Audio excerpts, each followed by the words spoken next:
Hey guys, I want to very quickly review enzymes with you before we move on to other parts of the cell. Um, I want to make sure that we're all on the same page as far as enzymes concerned. I know we did a bunch of stuff here recently to help us with enzymes, but I want to kind of go over the whole thing together. Um, the biggest thing with enzymes is that you know that they are a protein and that they help speed up chemical reactions. Okay, and then the way that they do that is by reducing the activation energy that is required for the chemical reaction.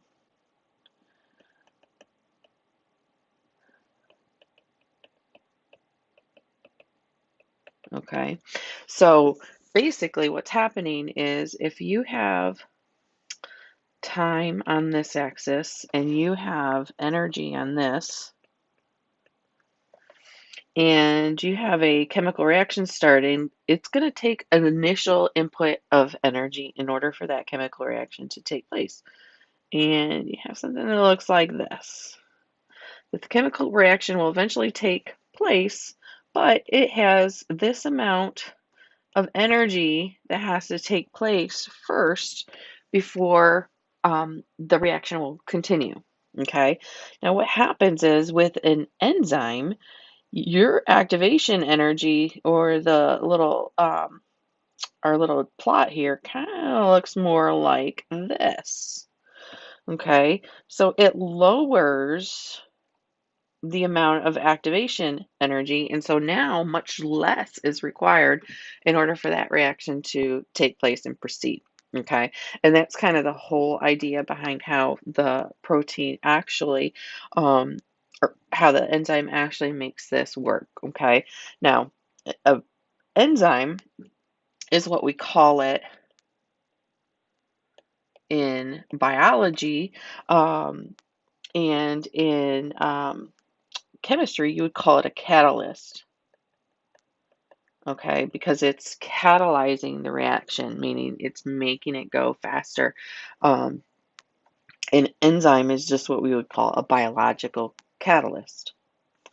All right, so let's look at a picture here. So if we have an enzyme um, that looks like this, this would be the enzyme, and that typically would end with something like ASE. Okay, it would be um, sucrase or fructase. It typically sounds like what the substrate that it is catalyzing. Okay, so then we have a substrate, and the big thing to notice about the substrate is that it will fit kind of like a lock and a key into each other. And there's two models out there right now. One's called a lock and the key model, where they fit automatically and they already fit. And another one is called the induced fit model, where um, they almost fit, but as soon as they get close and they start to bind, then the enzyme will change shape to make sure that it fits it. Okay, but the idea is that it's specific. You have one enzyme and one substrate that fit together, and they fit together perfectly. So they're very specific for one another. Okay, so now oops, this is your substrate.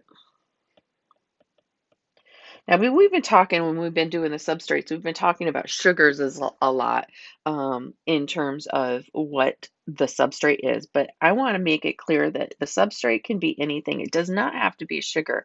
It can be another protein, it can be a lipid, it can be a nucleic acid. Okay, so the substrate can be lots and lots of different things, and it is lots and lots of different things. Okay, our examples have just been about sugars or carbohydrates, but it can be lots of different things. Okay, so I want to make that clear. Um, well, basically, what's excuse me, what's going to happen is that this substrate is going to go into the enzyme and it is going to bind together. There's no way I'm going to make these look the same, but I'm going to try my best. So now you have something like this. This now is called the enzyme substrate complex, right? Basically, it's just when they are temporarily bound together. They call it the enzyme substrate complex, okay? So it's when the substrate is bound to the active site of the enzyme, okay? So this portion here, this part that is red, right? The part where the binding occurs, that is what we call the active site because that is where all of the action is happening. That is where the substrate is binding to the enzyme and making something happen. Okay. So then while it's bound, whatever is happening with the substrate is going to happen. Okay. In this case, oh, we can say that this is going to, um, let's see, let's get some different colors here. We're going to say that um, this enzyme broke into pieces. Or I'm sorry, not the enzyme, the substrate broke into two pieces. So now we have two products. Okay. Um, these are our products. And the reason that they were able to break apart was because they fit into the active site of the enzyme. Okay, this they wouldn't have been able to break apart if it wasn't for the enzyme. Now, one thing I want to be clear is that if you were to write let's name these real quick. We're just gonna call this substrate A, and we're gonna call these products B and C. If we were gonna write the chemical reaction for this, we would say A yields, okay, because we say that's a yield sign instead of an equal sign in chemistry, but it basically means the same thing. If you have A, it'll yield B plus C. Now notice in this chemical reaction, we do not include the enzyme. That's because the enzyme is a tool. It is not part of the reaction. It doesn't get consumed in the reaction. This enzyme is reusable. It can go off and break apart more of substrate A, and it can be used over and over and over and over again. Okay, so the reaction is only about the substrate and the products. Okay, the other thing we can call the substrate is a reactant. Okay, because that's the reactant, those are the products. Remember, a reactant is the ingredient, it's the thing that goes into the chemical reaction, where a product is what is being made and what it comes out of the chemical reaction. Now, I want you also to make sure you understand is that this reaction we're breaking apart, and a lot of our examples have been that. But let me show you this. You can have an enzyme that actually puts um, things together as well. Okay, you can have two reactants that are going to come together. It's really hard to draw and talk at the same time, you guys. Okay, so you're gonna put these guys together here into the active site, and basically it's going to create one single product.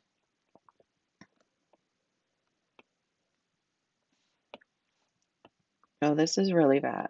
I usually do better than this.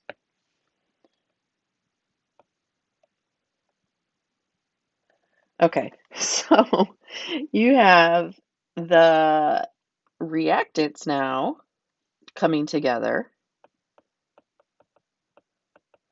And so notice that reactants isn't it's not the single thing. It's just what comes at the beginning is what is at the beginning of the reaction.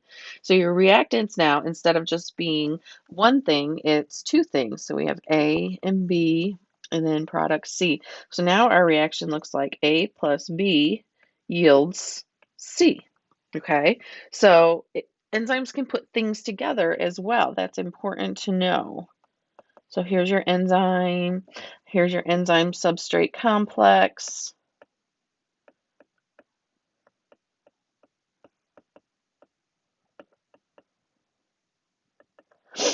Okay, and here's your product. All right. So, and then these reactants are binding to the active site of the enzyme. They complete the enzyme substrate complex, and that allows them to bind together, and then they are released as a single product. So it can work both ways. It's important to know that. This is the example we've seen a lot where it's breaking things down, but it can also put things back together. So they work in both directions, and they are used to work in both directions. Okay, so I hope that clears up enzymes. And if you have any questions, let me know.